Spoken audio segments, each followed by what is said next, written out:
سب سے پہلے 4 رکعتیں سنت غیر مؤکدہ پڑھنا ہے آپ کو، اس کے بعد 4 رکعتیں فرض جو جماعت کے ساتھ پڑھی جاتی ہیں، اس کے بعد 2 رکعتیں سنت مؤکدہ ہیں، اس کے بعد 3 رکعتیں ہیں جو واجب ہیں۔ اس 3 رکعت جو پڑھی جاتی ہیں اس کو کہتے ہیں وتر۔ وتر کے کیا معنی ہیں؟ وتر کے معنی ہیں تنہا کو کہتے ہیں، 1 3 5 7 والی جو عادت بولتے ہیں نا اس کو وتر کہتے ہیں۔ یہ وتر کی نماز 3 رکعت ہے، اس میں یہ 3 رکعت والی نماز آپ کو پڑھنا ہے۔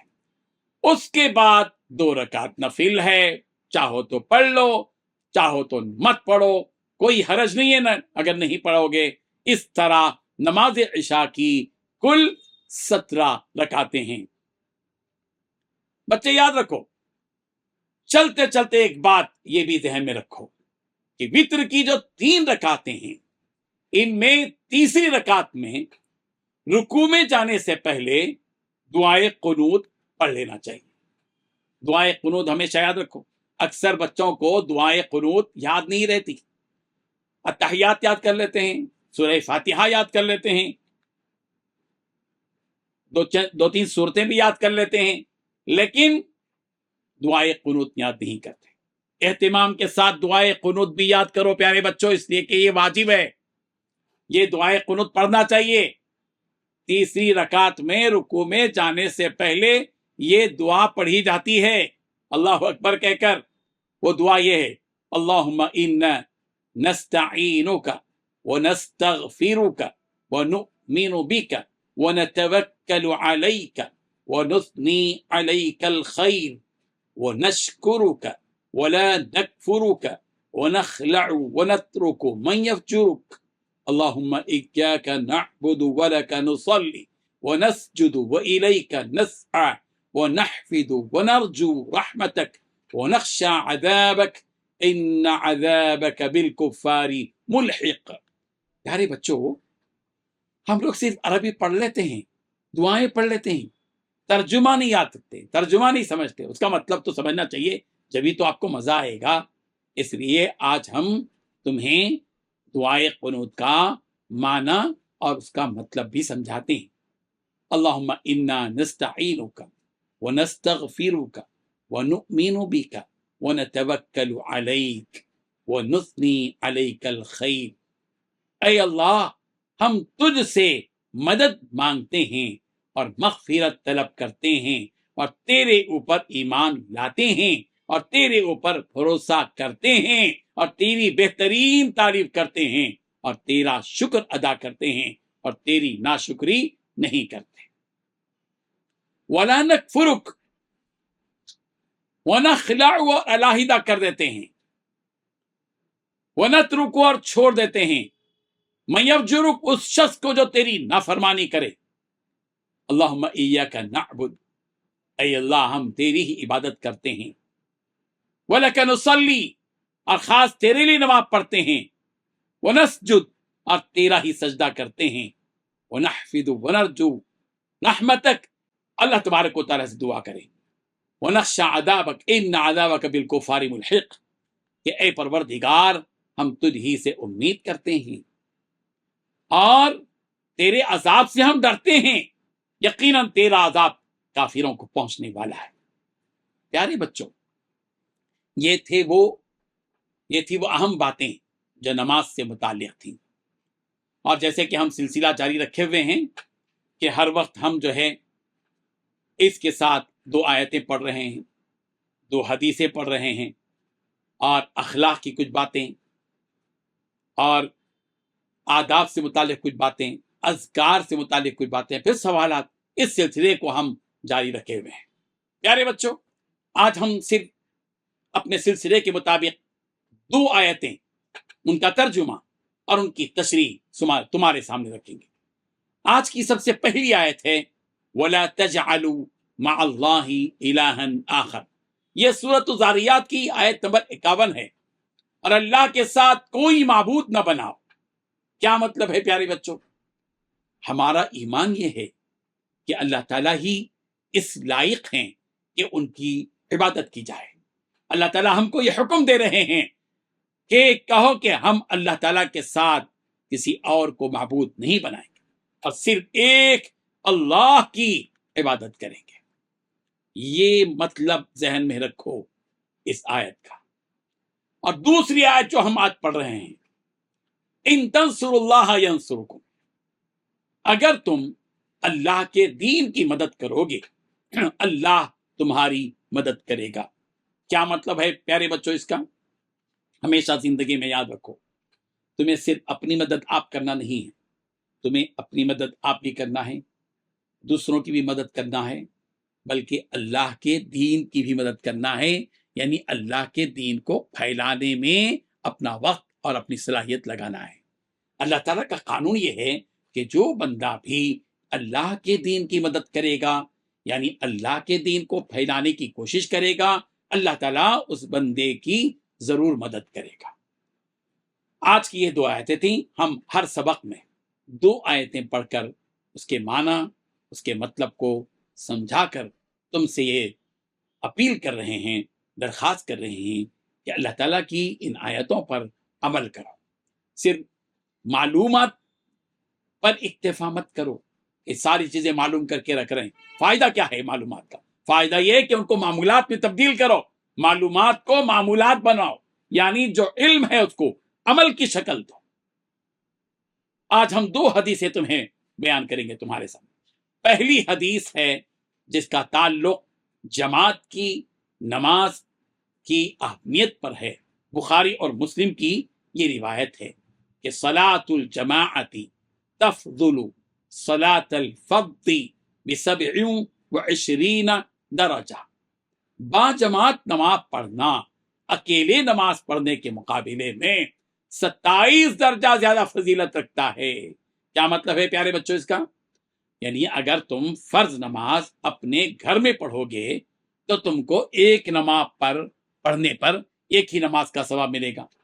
اور ظاہر ہے کہ جماعت مسجد کی نہیں چھوڑنا چاہیے، نوجوانوں کے لیے، مردوں کے لیے۔ عورتیں اپنے گھر میں نماز پڑھیں گی، عورتیں اپنے گھر میں نماز پڑھیں گی، ایک نماز پر ایک ثواب ملے گا، ایک نماز کا ثواب۔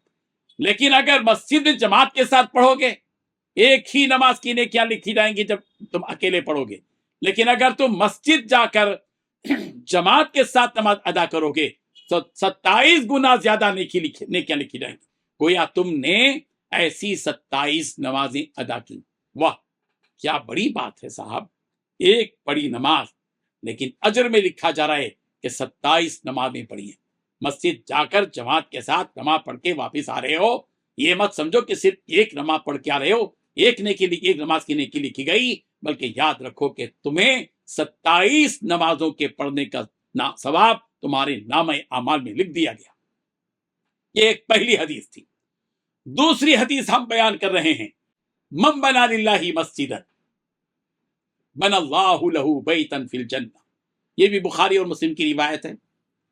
نبی رحمت حضرت محمد مصطفیٰ صلی اللہ علیہ وسلم نے ارشاد فرمایا، جو کوئی اللہ کے لیے مسجد تعمیر کرائے تو اللہ تعالیٰ اس کے لیے جنت میں ایک شاندار محل تعمیر فرمائیں گے۔ اللہ اکبر! انسان محل بناتا ہے تو بڑے بڑے محل بناتا ہے، اللہ تعالیٰ جنت میں بندے کے لیے محل بنائیں گے تو وہ اپنی شان کے اعتبار سے شاندار گھر تیار کریں گے۔ اسی لیے اللہ نے تم کو توفیق دی، جب تم بڑے ہو جاؤ گے تو اللہ کے گھر کی تعمیر میں حصہ لو، یا مستقل طور پر اپنے بڑوں کے نام سے ہی صحیح ایک مسجد تو تعمیر کرو۔ بعض مرتبہ دیکھتے ہیں ہم لوگ کہ بہت سے احباب نیک لوگ اپنے والد کے نام سے مسجد تعمیر کرتے ہیں، والدہ کے نام سے مسجد تعمیر کرتے ہیں، دادا دادی کے نام سے مسجد تعمیر کرتے ہیں۔ ان کا مقصد یہ ہوتا ہے کہ ہمارے دادا جان کو اس مسجد میں جتنے لوگ نماز پڑھیں گے اس کا ثواب ملتا رہے، ہمارے ابا جان کو، امی جان کو اس کا ثواب ملے۔ آج اسے پیارے بچوں نیت کرو، جب تم بڑے ہو جاؤ گے تو اپنے بڑوں کے نام سے مسجدیں تعمیر کرو گے۔ دیہاتوں میں جاؤ، دیکھو کتنی ایسی مسجدیں ہیں جہاں خستہ حال میں مسجدیں ہیں، جاؤ اللہ کے گھر کی تعمیر کرو، مسجدوں کی تعمیر کرو۔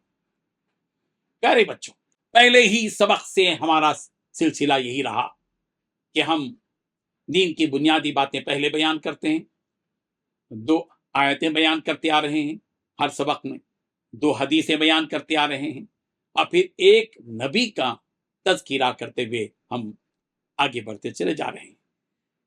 نبیوں کے تذکرے تم نے سنے ہر سبق میں، حضرت آدم کا تذکرہ سنا، حضرت نوح علیہ السلام کا تذکرہ سنا. آج ہم حضرت یوسف علیہ السلام کا ذکر تمہارے سامنے کریں گے. حضرت یوسف علیہ السلام دراصل حضرت یعقوب علیہ السلام کے بیٹے ہیں. ان کا سلسلہ نسب یوں ہے: یوسف بن یعقوب بن اسحاق بن ابراہیم علیہم السلام، یعنی حضرت یوسف حضرت یعقوب کے بیٹے، حضرت یعقوب حضرت اسحاق کے بیٹے، حضرت اسحاق حضرت ابراہیم کے بیٹے. حضرت یوسف علیہ السلام کی والدہ کا نام راحیل بنت لابان تھا. حضرت یعقوب علیہ السلام کو اپنے 12 بیٹوں میں حضرت یوسف علیہ السلام سے بڑا پیار تھا. حضرت یعقوب علیہ السلام کسی بھی وقت اپنے بیٹے یوسف کی جدائی کو پسند نہیں کرتے تھے. یہ چاہتے تھے کہ ہمیشہ میرا بیٹا میرے ساتھ رہے، میرے سائے میں رہے. ہمارے نبی حضرت محمد مصطفیٰ صلی اللہ علیہ وسلم سے پوچھا گیا کہ تمام انسانوں میں اللہ کے ہاں مکرم کون ہے؟ ہمارے نبی حضرت محمد مصطفیٰ صلی اللہ علیہ وسلم نے ارشاد فرمایا تمام انسانوں میں سب سے زیادہ مکرم یوسف نبی اللہ ہیں، جو یوسف نبی اللہ بن نبی اللہ بن نبی اللہ بن خلیل اللہ، یعنی حضرت ابراہیم علیہ السلام کے بیٹے اسحاق، اسحاق کے بیٹے یعقوب اور یعقوب کے بیٹے یوسف سارے انسانوں میں سب سے زیادہ مکرم ہے. اللہ اکبر. اللہ تعالیٰ نے حضرت یوسف علیہ السلام کو بھی نبوت اور رسالت عطا فرمائی. حضرت یوسف علیہ السلام نے لوگوں کو دین ہدایت کی تبلیغ کی. قرآن مجید میں حضرت یوسف علیہ السلام کا ذکر 26 مرتبہ آیا ہے، اور سورہ یوسف کے نام سے مکمل ایک سورت قرآن مجید میں موجود ہے، سورہ یوسف. اس سورت میں حضرت یوسف علیہ السلام کی زندگی کو تفصیل کے ساتھ بیان کیا گیا ہے، اور اس قصے کو تمام قصوں میں بہترین قصہ قرار دیا گیا ہے، اور اللہ نے اس کو بہترین قصہ قرار دیا.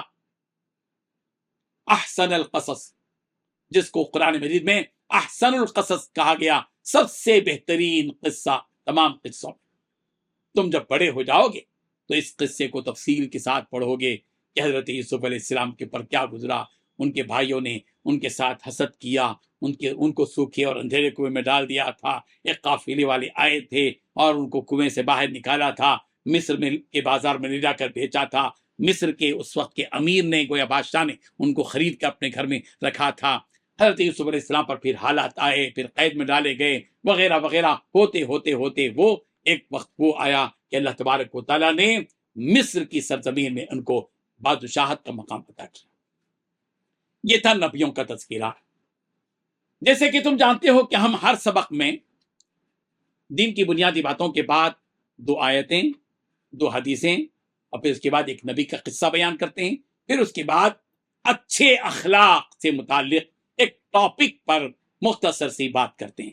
آج اخلاق سے متعلق جو ٹاپک ہے وہ ہے سنجیدگی اور خاموشی.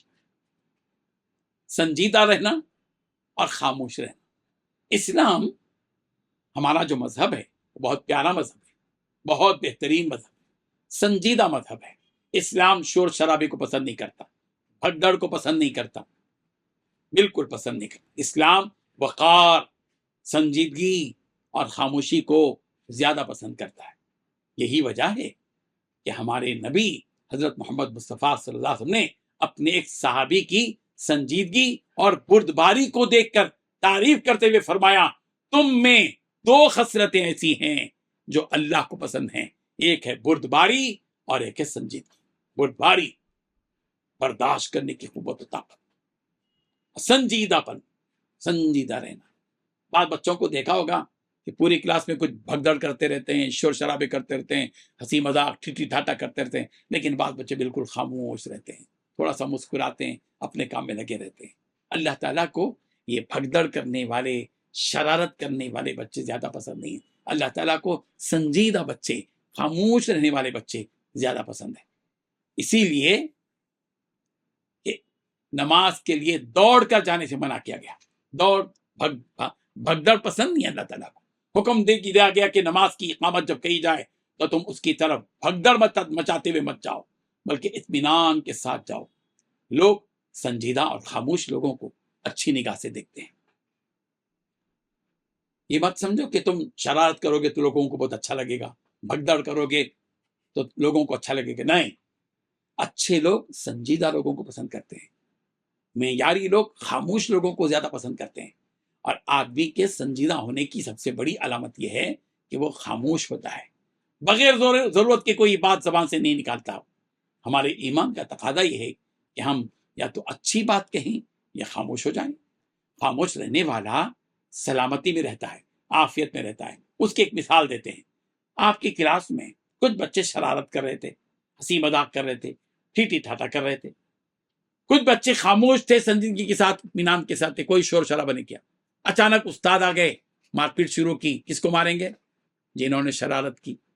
اور وہ بچے جو خاموش رہے، سنجیدہ رہے، وقار کے ساتھ بیٹھے رہے، ان کو مارنی پڑی۔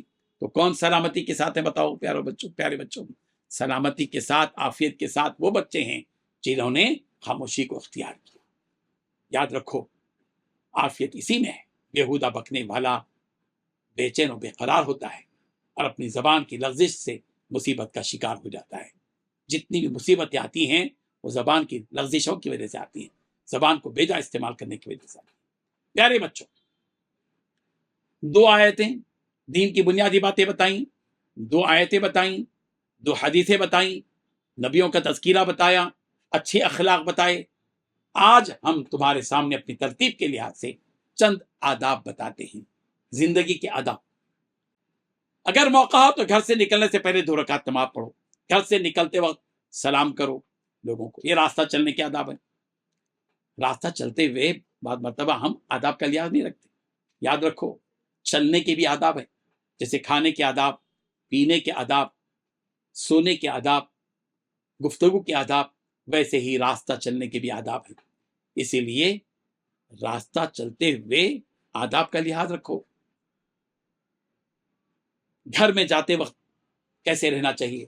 پھنکار کر یا جوتوں کو حرکت دے کر گھر والوں کو اپنے آنے کی اطلاع دینا چاہیے۔ دروازہ جو ہے میانہ انداز سے کھٹکانا رہنا چاہیے۔ بعض مرتبہ تم لوگ اسکول سے گھر آتے ہو تو کیا کرتے ہیں؟ گھر سے آتے ہوئے دھڑ دھڑ دھڑ دروازے کو مارتے ہیں، امی جان بھاگ کے آنا، آ رہی ہوں آ رہی ہوں۔ نہیں، آہستہ کھٹکا مارو۔ ہو سکتا ہے کہ تمہاری امی جان سو رہی ہو، زور سے کھٹکا مارو گے، ان کو دل میں دھڑکن ہوگی، تکلیف ہوگی۔ اسی لیے گھر میں جانے کے بھی آداب ہیں۔ دائیں پیر سے داخل ہونا چاہیے گھر میں، یعنی سیدھا پیر پہلے رکھو گھر میں۔ گھر میں جانے سے پہلے سلام کرو گھر والوں کو، سب کو۔ گھر میں داخل ہوتے ہی مسواک کرو۔ گھر میں جانے کے بعد 2 رکعت نماز پڑھ لو۔ یہ چند آداب ہیں گھر میں داخل ہونے کے۔ آج ہم شریعت کے کچھ مسائل تمہارے سامنے رکھتے ہیں۔ کتنا اچھا لگ رہا ہے پیارے بچوں، اتوار کا دن تمہیں ملا ہے، خوشی کا دن، چھٹی کا دن۔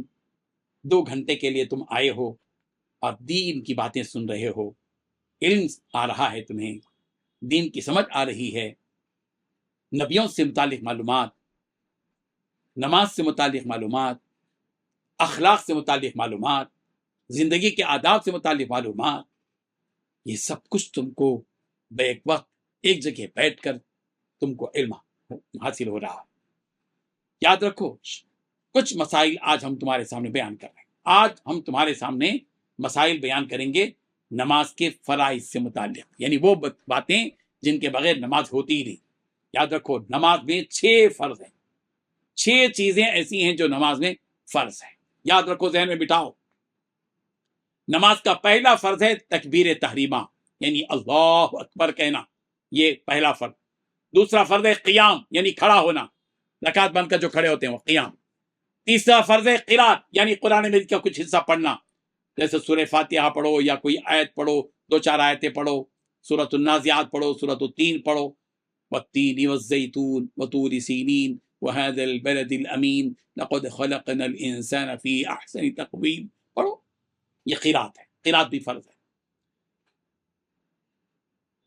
اور چوتھا فرض ہے رکوع کرنا،